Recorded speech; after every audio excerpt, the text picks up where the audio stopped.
Bonjour à toutes et à tous et bienvenue au rendez-vous de l'information sur la télévision nationale. Voici le sommaire du 13h. Conception et mise en œuvre de la cohésion sociale. Les acteurs sont outillés pour développer des stratégies idoines. La formation a lieu à Djougou, on en parle dans ce journal.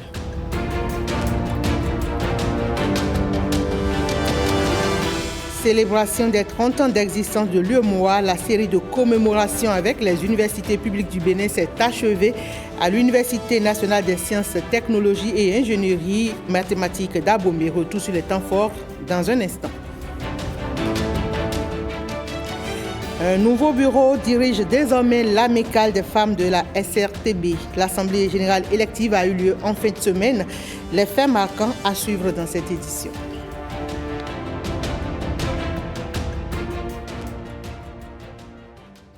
Démarrons par ce colloque international autour du recouvrement et des voies d'exécution, actualité et virtualité. Les assises ont eu lieu à Cotonou, une rencontre scientifique pour à nouveau étudier l'acte uniforme OHADA. Les travaux ont duré 2 jours avec plus d'une vingtaine de communications présentées par d'éminentes personnalités du monde juridique. Reportage. Nous sommes ici pour dévoiler l'acte uniforme, pour le dévêtir. Ils sont experts, chercheurs, praticiens africains de droit. Ils mènent les premières réflexions scientifiques sur l'acte uniforme portant organisation des procédures simplifiées de recouvrement de créances et des voies d'exécution. Un instrument juridique majeur réformé dans son fond et dans sa forme en 2023. C'est important de le souligner parce que c'est l'acte uniforme le plus important. Celui qui est le plus sollicité par les praticiens. Celui auquel recourent le plus les citoyens de l'espace OHADA, celui qui est sollicité aussi bien par le plus faible que par le plus fort, par le particulier que par l'État, par les groupes que par les individus. Et de ce point de vue, c'est l'acte uniforme le plus discuté devant les juridictions. Il était donc normal que cet acte uniforme soit actualisé. C'est donc l'occasion d'offrir aux praticiens le cadre d'une réflexion approfondie et de la confrontation des idées et pratiques en vue d'affiner la mise en œuvre des dispositions nouvelles. C'est un acte uniforme, un acte qui est commun à 17 pays africains. Alors nous devons nous demander, mais quand nous parlons de territoire, est-ce que l'OHADA constitue un territoire judiciaire ? Parce qu'on doit partir de là.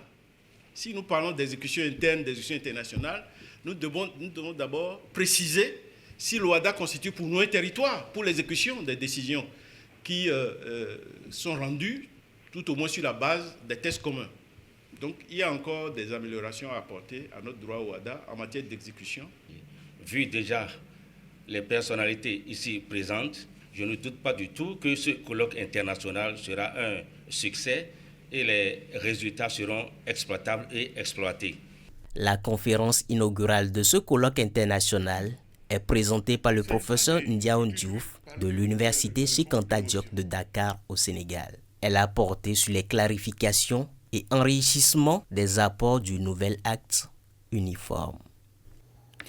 L'Union économique et monétaire ouest-africaine, UEMOA, vient d'achever la série de commémorations de ses 30 ans de création avec les universités publiques du Bénin. Dernière étape le vendredi dernier avec le tour de l'Université nationale des sciences, technologies, ingénierie et mathématiques, notamment l'Institut national supérieur des classes préparatoires aux études d'ingénierie. La conférence commémorative s'est déroulée à l'UNSTIM d'Abomey autour du thème UEMOA 30 ans, une expérience d'intégration résiliente face au choc exogène. Voici les précisions avec Kadnel Kapo et Pierrette Adayossi. C'est le 10 janvier 1994 que l'UEMOA a été créée. 30 ans se sont donc écoulés et les responsables de l'Union ont opté pour la réflexion pour célébrer cet anniversaire. En accord avec les autorités nationales ainsi que les autorités de la Commission, nous avons entrepris d'étendre ces conférences-là aux communautés universitaires et pour faire le bilan des 30 années, quels sont les acquis, quelles sont les réalisations de l'Union, aussi bien au niveau régional qu'au niveau national bénin, avec le monde universitaire, mais aussi se projeter dans le cadre de la vision prospective de l'Union pour 2040. Ainsi, notre Union a enregistré des acquis notables, parmi lesquels on peut citer notamment le renforcement de la convergence de nos économies avec la mise en place de plusieurs mécanismes, la création d'un marché commun avec la mise en place d'une union douanière, la libre circulation des personnes, comprenant la mobilité des étudiants, des capitaux et de la libre prestation des services. L'harmonisation des politiques sectorielles dans plusieurs domaines, dont le transport, l'industrie, les mines, le tourisme, l'artisanat, la culture, l'agriculture, pour ne citer que cela. La communauté universitaire d'Abomey s'est imprégnée aussi des réformes de l'UEMOA dans l'enseignement supérieur avant de faire des propositions pour dynamiser ses interventions dans les pays membres. L'UEMOA fait beaucoup de choses. L'UEMOA accorde les bourses d'excellence et appuie aussi des projets de recherche dans divers domaines. Et je crois à les perspectives d'ici 2040, c'est de tout faire pour que dans les différents programmes financés par l'Union, qu'il y ait beaucoup plus des projets qui impactent le domaine de la technologie. Et ce n'est pas que la technologie, il y a aussi l'agriculture, donc c'est de tout faire pour que nous ayons des programmes qui pourraient beaucoup plus impacter ce secteur pour le bonheur de nos étudiants. L'étape de l'UNESTIM d'Abomey referme cette tournée commémorative des 30 ans de création de l'UEMOA dans les universités publiques du Bénin. Plus de longues distances à parcourir pour bénéficier des services de la Caisse rurale d'épargne et de prêt dans la commune d'Adjawéré. L'Union nationale des caisses rurales d'épargne et de prêt, UNACREP, la structure fêtière, vient de doter l'arrondissement d'Ikpinlé d'un siège. La cérémonie de mise en service de l'infrastructure s'est déroulée le vendredi dernier. Le reportage est signé Calvador Aronou et Nathalie Doris Oulabi. C'est un bâtiment flambant neuf qui abrite désormais le siège de la Caisse rurale d'épargne et de prêt CREP de l'arrondissement d'Ikpinlé. La vision de l'Union nationale des caisses rurales d'épargne et de prêt, UNACREP, de rapprocher ses produits et services des populations se concrétise. Aujourd'hui, c'est une joie pour nous que l'UNACREP, le siège de l'UNACREP, c'est à Ikpinlé encore. Et je prie le Dieu Tout-Puissant va aider tous les acteurs de l'UNACREP et ça va avancer. Et je demande au directeur de l'UNACREP de nous aider par rapport au fonds FMDA. La CREP Ikpinlé a été créée le 6 mars 2013. Elle est affiliée à l'UNACREP et sa structuration est composée de 2 niveaux, la CREP et les guichets. D'une valeur de plus de 93 millions de francs CFA, le siège de la CREP d'Ikpinlé a été entièrement réalisé sous fonds propres et des innovations sont annoncées. La CREP Ikpinlé a pour mission d'offrir aux agents économiques en milieu rural et urbain des services financiers et non financiers durables, de bonne qualité et adaptés à leurs besoins en vue d'améliorer leurs conditions de vie. Nous allons aussi associer nos pratiques aux nouvelles technologies. Vous pouvez faire la demande de vos crédits de loin. Vous pouvez rembourser vos crédits de loin. Vous pouvez épargner à partir de vos portables. Je voudrais faire un clin d'œil à son Excellence Patrice Talon, président de la République, pour l'organisation et l'accompagnement dont les FCFD bénéficient pour leur enracinement et leur rayonnement. Dans son plan d'action, l'Union nationale des caisses rurales d'épargne et de prêt envisage de faire de la Caisse rurale d'épargne et de prêt d'Ikpinlé le siège des CREP de tout le département du Plateau. Allons à présent au Café des finances publiques. C'est une initiative du ministère de l'économie et des finances, un rendez-vous périodique pour permettre aux praticiens, théoriciens et chercheurs de réfléchir pour assainir la gestion des ressources publiques. La deuxième édition a été aussi l'occasion de lancer le prix spécial pour la recherche en finances publiques. Benjamin Denagnon et Ulaïs Balogun pour plus de précisions. Elle est considérée comme la charpente des systèmes financiers publics en Afrique francophone.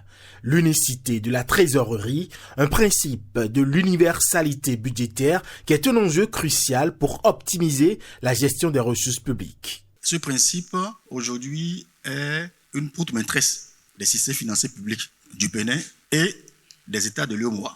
Tout l'argent doit être en un lieu unique et le corollaire, c'est qu'il y a un compte financier unique. Nous avons l'unité de caisse et ensuite les dépôts obligatoires. Au Bénin, l'avoir du compte unique se décline en deux lots, les ressources budgétaires et les ressources correspondantes. Aujourd'hui, nous dénombrons à la date du 30 septembre, nous avons près de 5421 comptes de dépôt dans les livres du Trésor public pour un montant de 763 milliards de francs CFA. Des ressources hors budget réunies sur un même compte, d'où l'unicité de trésorerie. C'est ce principe qui réunit ici, en débat, des praticiens et des théoriciens. C'est le Café des finances publiques, acte 2. À travers cet espace d'échange, nous voulons encourager la réflexion collective sur des thématiques stratégiques en vue d'une gestion optimale des finances publiques.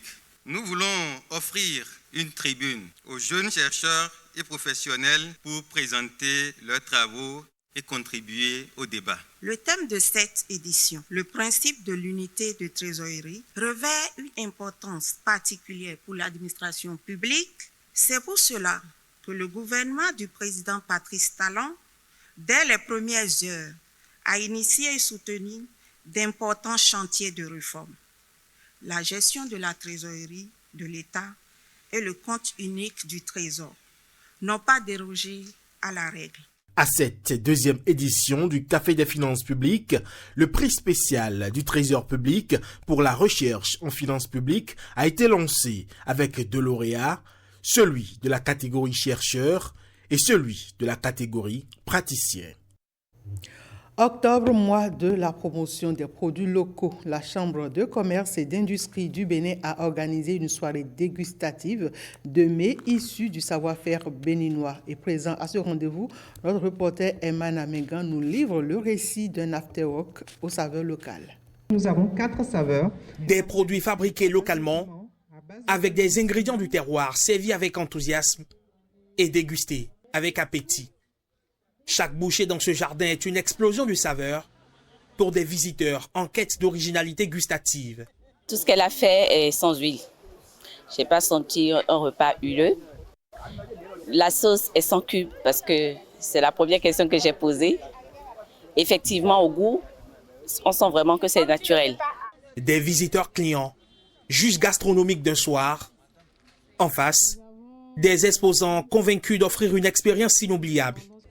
Du granulé d'amidon de manioc, tapioca, de la purée de niébé pour faire du adowe, ou encore de la boisson locale alcoolisée sodabi revisitée, tout passe. Vous en avez sous plusieurs saveurs, gingembre, piment, ananas, mangue, cannelle, les écorces, souchées et bien d'autres. Au goût, la validation est instantanée. Très bon. Cette séance dégustation est initiée par la Chambre de commerce et d'industrie du Bénin, une façon pour elle d'encourager le Made in Bénin et le consommation local. Étant donné que la CIC Bénin est bien dans son rôle pour promouvoir les entreprises béninoises, donc promouvoir tout ce qui est Made in Bénin, donc c'est une occasion, une opportunité même de faire connaître tout ce que nous faisons de bon, de bien, de beau chez nous. Si nous demeurons dans du consommation local, ce serait tant mieux pour nous-mêmes, déjà pour notre santé, et tant mieux pour le pays, pour l'économie. Au-delà de la dégustation, c'est aussi un moment de retrouvailles et de distraction. Quand tout doucement le ciel s'enveloppe, le disc joker injecte de la musique locale dans les baffles, de quoi ambiancer jeunes et vieux sur une piste improvisée. Le moment est si précieux pour certains qu'on l'immortalise sous les flashs.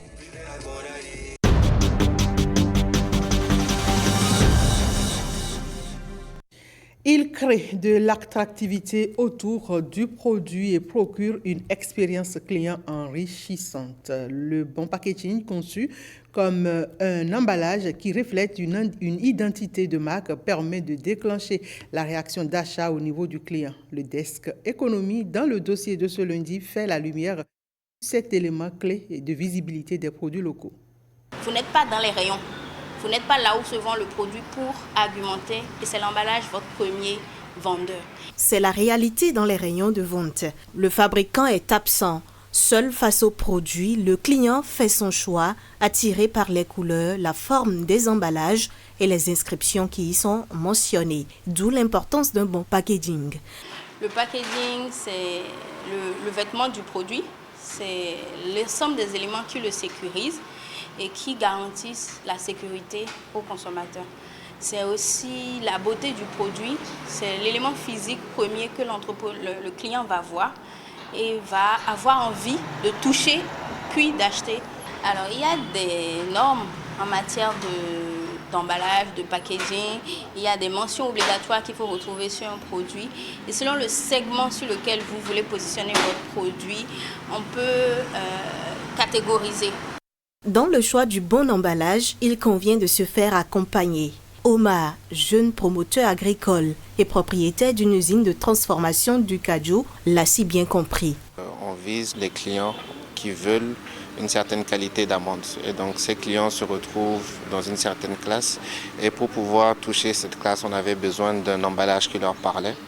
Donc elle nous a aidé à développer un emballage qui aujourd'hui répond, je peux dire, aux normes internationales. On exploite déjà l'emballage qui est disponible dans beaucoup de supermarchés de la place et d'hôtels même.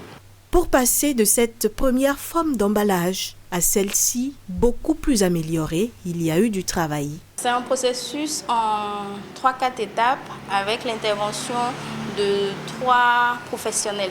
Donc la première étape, on fait un diagnostic de l'emballage tel qu'il est aujourd'hui et on va travailler sur quel est le segment sur lequel l'entrepreneur veut positionner le produit.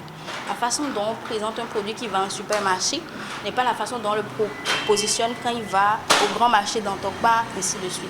Sur l'écran, vous allez voir que c'est une étiquette faite pour les jus de fruits. Petroski Agnou est designer professionnel. Il travaille actuellement sur un emballage de jus de fruits sur demande de la productrice. Elle-même, elle a fait des choix de couleurs qu'on a conseillé pour dire telle couleur et telle couleur s'accompagnent, ainsi de suite. Et c'est là qu'on a eu à faire ceci. Déjà, on a eu un retour d'elle où elle dit que oui, qu'elle se différencie beaucoup du marché là-bas et on pense que c'est un produit purement importé. La question de l'étiquette résolue, l'autre défi à relever est lié au choix du contenant. On a beaucoup de contraintes à trouver le même emballage sur toute l'année. Quand vous utilisez une bouteille pour faire du jus, vous pouvez dans 6 mois ne pas le retrouver. Et on se pose la question de savoir quelle est la solution qu'on pourrait mettre en place pour justement résoudre ce problème transversal de disponibilité de l'emballage. L'enjeu lié au packaging pour un meilleur positionnement des produits locaux est bien cerné au niveau du ministère du Commerce, d'où les réflexions initiées en plein mois du consommant local. Il y aura un diagnostic du packaging de certains entrepreneurs et à la fin, pour qu'on puisse avoir des emballages répondant aux normes. Bien conçu, le packaging permet de créer de l'attractivité autour d'un produit. Il procure une expérience client enrichissante.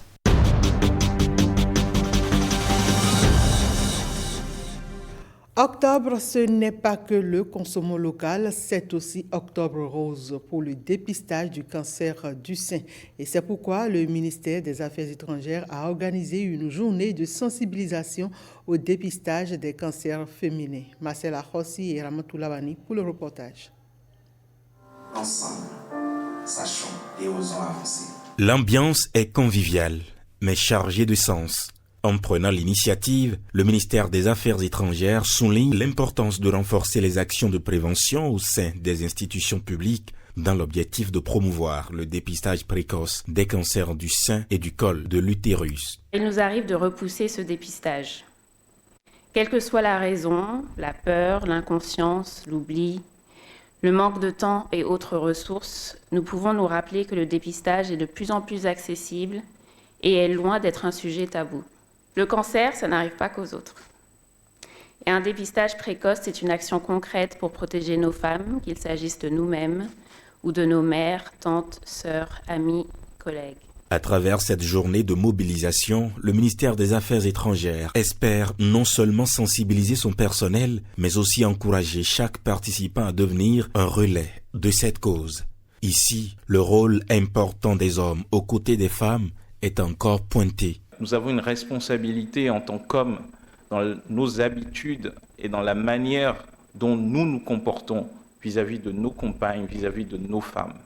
J'insiste là-dessus parce que trop souvent, en tant qu'hommes, nous considérons, et on l'entend aussi, je l'ai encore entendu tout à l'heure, que les questions de cancer du sein ou de cancer du col de l'utérus sont des histoires de femmes, mais ce sont aussi des histoires d'hommes. Et donc j'invite les hommes du ministère à être aussi des hommes responsables.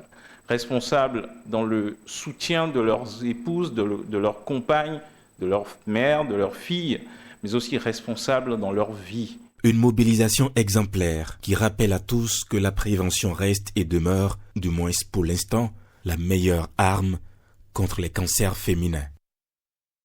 Dans la même veine, l'association Graceful Women, en partenariat avec le Centra ONIP, a organisé un dépistage des cancers du sein et de l'utérus gratuit au sein de l'ONIP le vendredi dernier.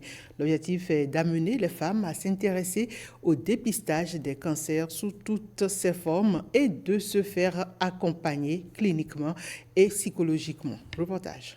Toute femme peut courir le risque de développer un cancer du sein. Cela relève de certains facteurs comme l'âge, des antécédents familiaux et parfois des mutations génétiques. Nous rappeler que le dépistage précoce peut sauver des vies.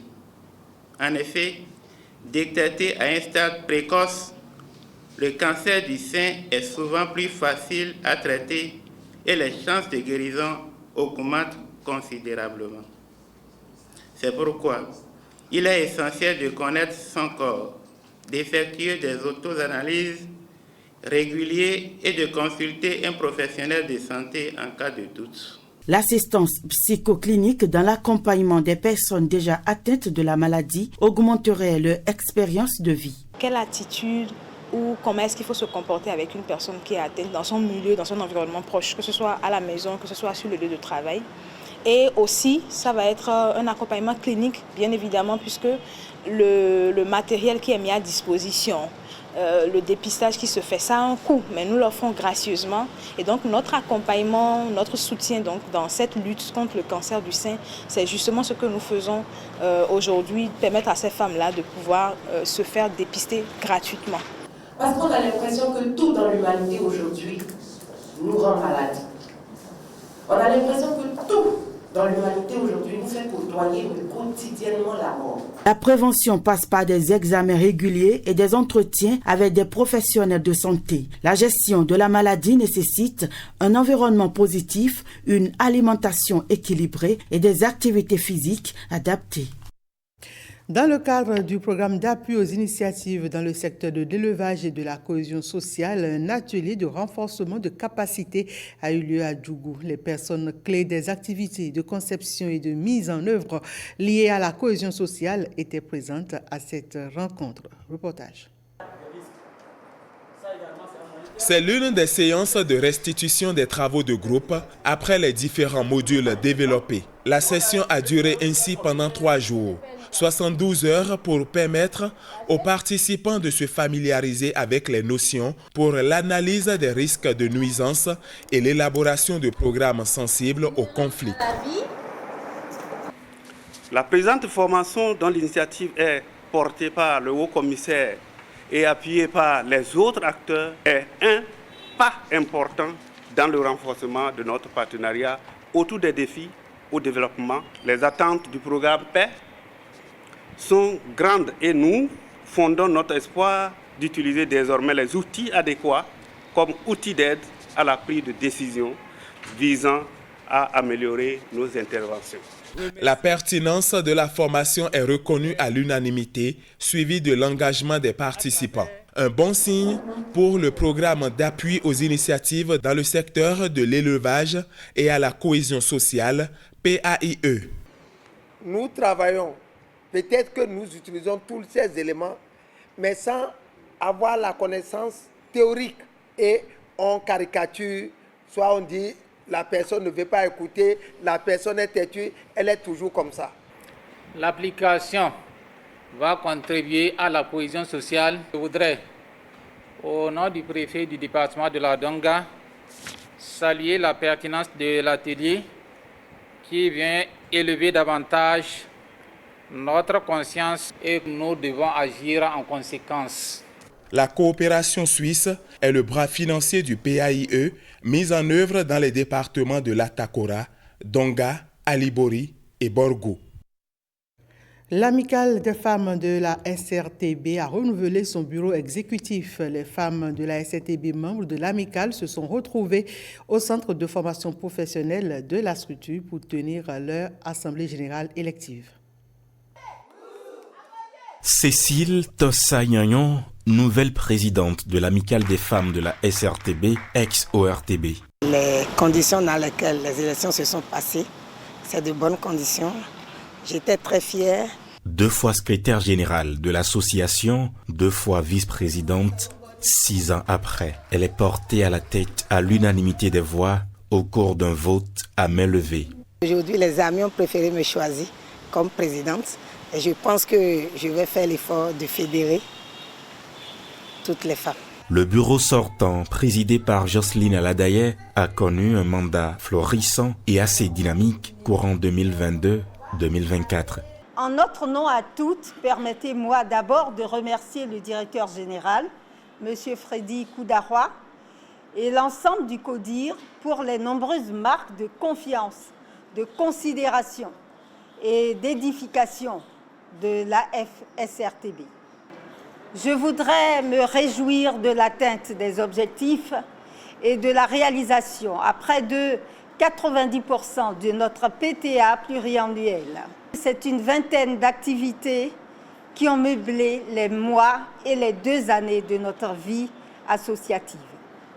Le bureau et moi, nous nous félicitons de cette avancée. La SRTB a des femmes qui sont engagées. Nous sommes d'autant plus fiers de vous que je peux vous dire que vous pouvez être fiers des dames que vous avez envoyées dans le bureau du syndicat pour vous représenter. Il faut faire en sorte de ramener les collègues qui ne sont pas encore de l'association. Et c'est le défi du prochain bureau. Du sud au nord, en passant par les antennes du centre du Bénin, les femmes de l'amicale, qu'elles soient en ligne ou en présence physique, ont participé de façon active à l'Assemblée générale élective. Validation du rapport général du bureau sortant, relecture des tests de l'AFSRTB, remise de certificats de reconnaissance aux partenaires et militantes actives, puis remise de cadeaux à des membres qui font désormais valoir leur droit à la retraite.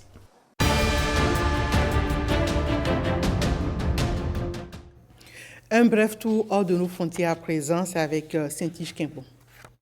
Des lacs asséchés du désert marocain se sont reformés après de rares pluies torrentielles qui se sont abattues le mois dernier sur le sud-est du pays.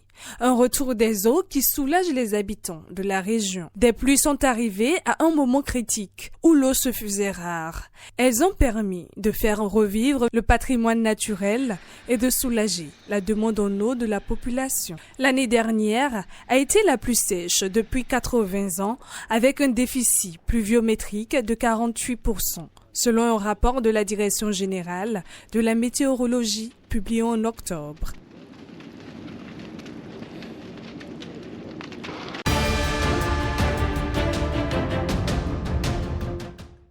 Le parti au pouvoir a remporté les élections législatives en Géorgie, mais l'opposition clame que cette victoire rapproche ce pays du Caucase de Moscou et l'éloigne d'une adhésion à l'Union européenne. Le Rêve géorgien a remporté 54,08% des voix contre 37,58% à la coalition pro-européenne. Les observateurs du Parlement européen ont indiqué avoir été témoins des cas de bourrage d'urnes et d'agressions physiques à l'encontre d'observateurs.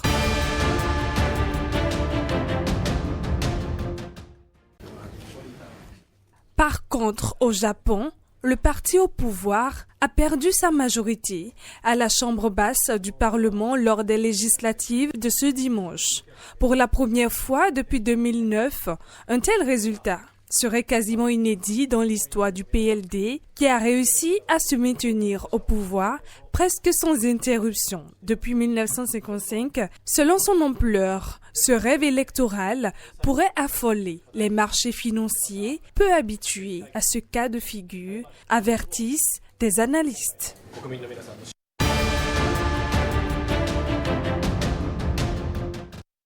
C'est tout pour ce 13h. Merci à toutes et à tous de l'avoir suivi.